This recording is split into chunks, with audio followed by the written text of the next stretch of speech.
If you have been struggling to get sales from your design work or understanding what you really need to do to make money, I have the workshop for you.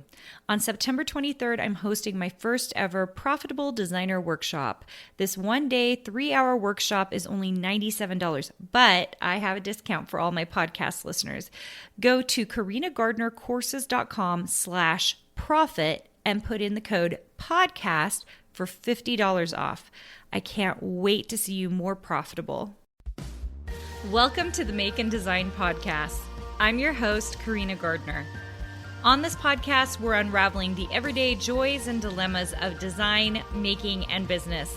For makers who want to be designers and for designers who are makers, this is your inside scoop to help you grow your business and bring more creativity to your life. I find that imposter syndrome tends to only pop up when we are comparing ourselves to others. And that's why I've come to realize that real imposter syndrome is really all it is us comparing ourselves to other people. Let's break this down a little bit because I have some concerns. Those of you in Design Suite, you know I'm like, you guys, imposter syndrome. All you have to do to fix that is do the thing that you say you're going to do every day, and then you will embrace that identity. But let's talk a little bit about this whole thing when it comes to comparison.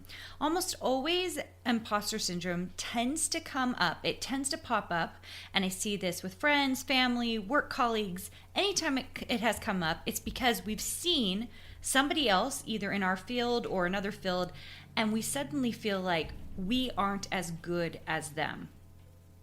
True? Have you ever had that moment, you're looking at somebody else's stuff and you feel like, I am not as good as them? When that happens, what do we feel? Well, we feel like we're not worthy. We feel like we're not good enough. We feel like this is not something that we should be doing because this person is so good compared to us, right? So at the end of the day, it's not imposter syndrome. It's comparison syndrome. And what we're usually comparing ourselves with is apples to oranges, right? It's kind of like a brand new designer coming and comparing themselves to me, okay? That is not a fair comparison. First of all, I've been doing this for 20 years. Second of all, I've been a creative director. And third, I have a Ph.D. Not in the same realm of comparison. If you compare yourself today and you just started Illustrator yesterday to where I am today, then you're going to feel like an imposter when the truth is you've been comparing and there is no reason to compare that, right? In fact, a person who's just learning Illustrator today shouldn't even be comparing themselves to someone else who's starting Illustrator today as well, because there's no reason to compare yourself. In the design world, I think very often we see other people's stuff and we see how beautiful it is. We see the fabric lines, we see the SVG files, we see the scrapbooking lines, and we think that is so beautiful, that is so amazing, right? And so suddenly we can't start but help feeling a little deficient ourselves, like we're not producing that. When the truth is that, first of all, it's wonderful that this person created this stuff and we should celebrate it. It will make us feel better, right? And second of all, that we shouldn't be trying to compare ourselves to where that person is. We should be just happy with what we're doing right now ourselves to become better, right? That's really what we should be doing. So I want you to stop calling it imposter syndrome unless you want everybody to understand how you're feeling. And instead, if you start calling it comparison syndrome, I think you will start really to feel what it actually is. Because you know that comparing yourself to someone who has been doing this thing for a gazillion years isn't the right way to look at it, right? It isn't. It's not the right way to look at it, and it's not going to make you better as a designer, which is my main goal for you. If you're here at this podcast and you're listening to me, my main goal for you is to keep motivated and to move forward, propel yourself forward as a designer.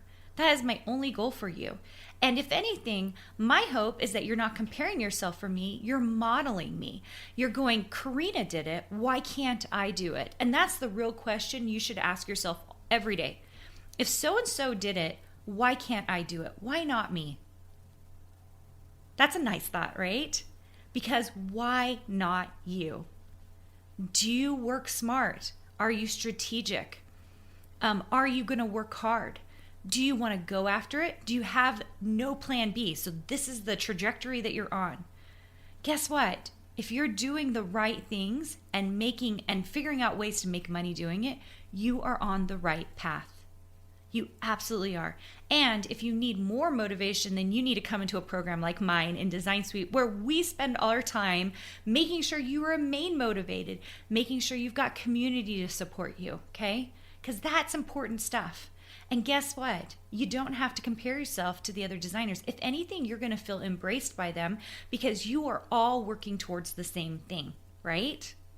That's our goal for you. You're working towards the same big, wonderful, pie in the sky thing that's not so pie in the sky, because at the end of the day, it's just formulaic, right?